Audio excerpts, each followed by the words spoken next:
जन्म कुंडली अध्ययन।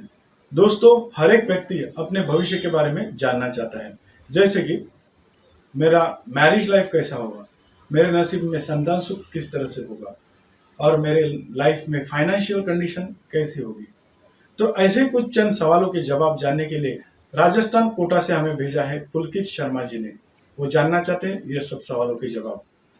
तो आज हम इनके सवालों के जवाब इन्हीं के जन्म कुंडली माध्यम से देंगे और इनके यही सब सवालों के लिए बेहतर उपाय योजना क्या कर सकते हैं, ये भी हम इसी जन्म कुंडली के माध्यम से जानेंगे। तो चलिए चलते आज के जन्म कुंडली अध्ययन पर।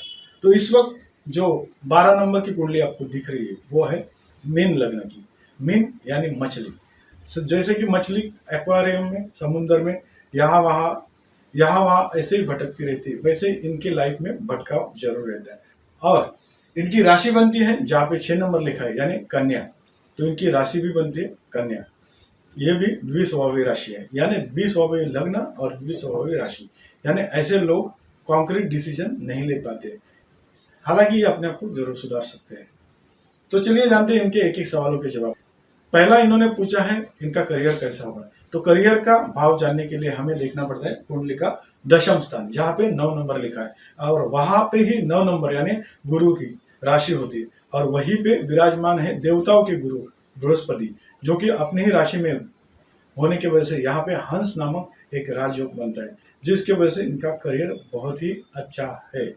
इन्होंने दूसरा पूछा है इनका मैरिज लाइफ कैसा होगा। तो जहाँ पे मैरिज लाइफ हम देखते हैं वो स्थान होता है कुंडली का सप्तम स्थान, जहाँ पे आप ये कुंडली में 6 नंबर लिखा है। तो वहां पे देखिए सप्तम भाव में चंद्र और राहु, इनका ग्रहण दोष होने की वजह से ये मैरिज लाइफ में थोड़ा सा प्रॉब्लम दिखाता है। हालांकि इसके ऊपर उपाय योजना क्या करने होंगे ये हम आगे जानेंगे। इसके बाद इन्होंने पूछा है संतान सुख के बारे में, यानी इनके चिल्ड्रंस यानी संतान सुख कैसा होगा। तो संतान सुख देखने के लिए हमें देखना पड़ता है कुंडली का पंचम भाव, और वहां पे देखिए 4 नंबर लिखा है यानी कर्क राशि, और कर्क राशि के जो स्वामी बनते हैं चंद्रमा, वो है विराजमान 6वें भाव में, 6 नंबर जहाँ पे लिखा है यानी सप्तम भाव में, वो भी राहु के साथ। तो ये राहु के साथ विराजमान होने के वजह से थोड़ा सा कमजोर योग ये जरूर बनता है। उसके बाद इन्होंने पूछा है प्रॉस्पेरिटी, और प्रॉस्पेरिटी यानी इनका फाइनेंशियल कंडीशन इनके लाइफ में कैसा होगा। तो देखिए फाइनेंशियल कंडीशन यानी धन भाव इसके लिए देखा जाता है, और धन भाव यहाँ पे जो हम देखेंगे तो वहां पे इनकी 1 नंबर की राशि यानी मंगल की मेष राशि विराजमान है, और मंगल इनका विराजमान है व्यय स्थान में, यानी थोड़ा धन भाव भी इनका थोड़ा कमजोर ही दिखाई देता है। हालांकि और दूसरा लाभ स्थान से भी हम इनका फाइनेंशियल कंडीशन देख सकते हैं। तो वो है जहाँ पे 10 नंबर लिखा है वो है इस कुंडली का लाभ भाव, और उनके जो स्वामी बनते हैं वो शनि, और वो विराजमान है लग्न में विराजमान है गुरु की राशि में, ये अच्छा योग है। लेकिन वो केतु के साथ विराजमान होने के वजह से ये एक पितृ दोष जैसा योग निर्माण होता है। तो इनके कुंडली में 2 खराब योग है। वो कौन से? एक तो सप्तम भाव में ग्रहण योग, दूसरा लग्न स्थान में पितृ यानी श्रापित दोष। ये दोनों दुर्योग बनने के वजह से इनके लाइफ में काफी सारे स्ट्रगल है और थोड़े बहुत रहेंगे। हालांकि इसके ऊपर उपाय योजना कर सकते हैं, वो हम आगे जानेंगे। इसके अलावा देखिए जहाँ पे 5 नंबर लिखा है ये होता है कुंडली का 6वां भाव, और उसके स्वामी बनते हैं रवि, जो विराजमान कहाँ पे? व्यय स्थान में, यानी कुंडली के 12वें स्थान में। और दूसरा धन भाव और भाग्येश, वो भी इनका विराजमान है व्यय स्थान में। फाइनेंशियली कहाँ पे? तो ये प्रॉब्लम में आ सकते हैं, ये यहाँ पे दिखाई देता है। उसके बाद देखिए बुध यानी सुख, यानी 3 नंबर जहाँ पे लिखा है वो, और जहाँ पे 6 नंबर लिखा है यानी सप्तम यानी व्यापार विवाह सुख, इसके स्वामी बनते हैं बुध, और वो भी विराजमान है व्यय स्थान में। तो ये 3 ग्रह व्यय स्थान में विराजमान होने की वजह से पितृ योग और राहु चंद्रमा का ग्रहण दोष ये निर्माण होने की वजह से ये कुंडली काफी हद तक कमजोर हो जाती है, काफी हद तक डैमेज हो जाती है। तो इसके लिए हम कुछ उपाय भी देखेंगे। हालांकि इन्होंने और एक प्रश्न पूछा है कि इनके माता और पिता को उनके लाइफ में कभी मान सम्मान नहीं मिला। उसका रीजन भी यही है कि देखिए जो चंद्रमा है, जो माँ का कारक बनता है, वो राहु के साथ ग्रहण दोष से पीड़ित है।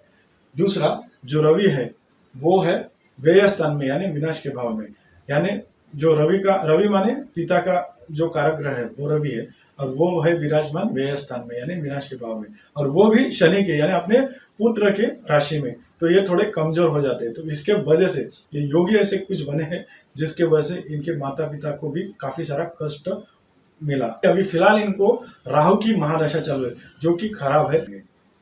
जैसा कि देखिए राहु की महादशा है, तो राहु की महादशा में इंसान को भटकाव बहुत रहता है।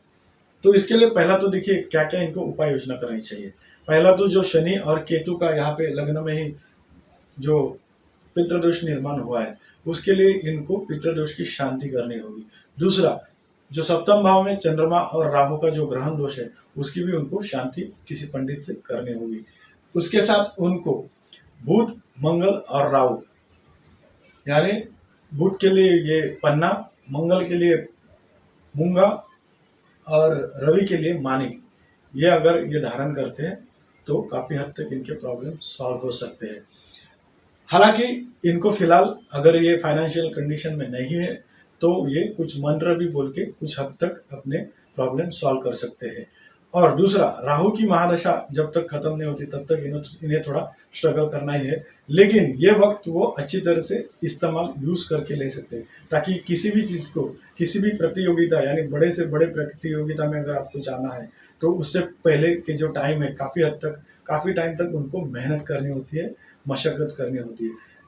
जैसे कि आपको सूर्य की तरह अगर चमकना है तो आपको उसकी तरह तपना भी होगा। तो ये जो टाइम है राहु की पीरियड, वो तपने का ही टाइम है।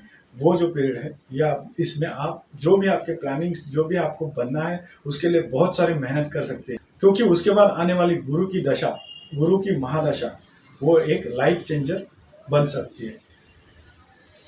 क्योंकि गुरु देखिए इनका हंस नामक योग बनाता भी है, और गुरु की दृष्टि देखिए कहाँ पे आती है, क्योंकि गुरु जहाँ पे बैठे वो स्थान की तो हानि करते हैं, लेकिन वो खुद ही की राशि में बन के हंस योग बनाते हैं। इसके लिए इनका कर्म अच्छा रहेगा। गुरु की जब भी उनको दशा चालू होगी तभी उनको काफी सारे प्रॉब्लम इनके सॉल्व भी हो जाएंगे, और काफी सारे प्रॉब्लम से ये आगे बढ़ सकते हैं प्रॉब्लम सॉल्व होके। क्योंकि देखिए गुरु की जो दृष्टि रहती है उसमें अमृत होता है, उनकी जो दृष्टि है उनमें अमृतमय दृष्टि होती है। तो वो उनकी दृष्टि कहाँ पे गिरती है, पहला अपने से जहाँ पे गुरु महाराज विराजमान है वहां से 5 गिनेंगे तो 1 नंबर आता है। तो यहाँ पे 1 नंबर यानी धन स्थान पे, तो धन ये काफी सारा अर्जित कर सकते हैं, और धन में जो भी प्रॉब्लम्स आए, जितने भी लॉस हो जाएंगे, जो भी है वो काफी हद तक गुरु महाराज उनको कंट्रोल करेंगे। उसके बाद गुरु की दृष्टि है सुख स्थान, जहाँ पे 3 नंबर लिखा है, यानी गुरु हर एक तरह का इनको सुख भी गुरु दे देंगे।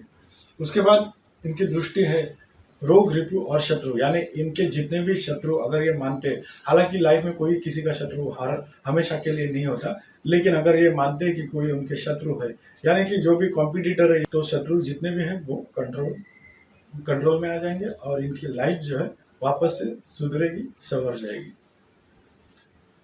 तो दोस्तों देखा इनकी कुंडली में क्या प्रॉब्लम है और इनको क्या उपाय योजना करनी है।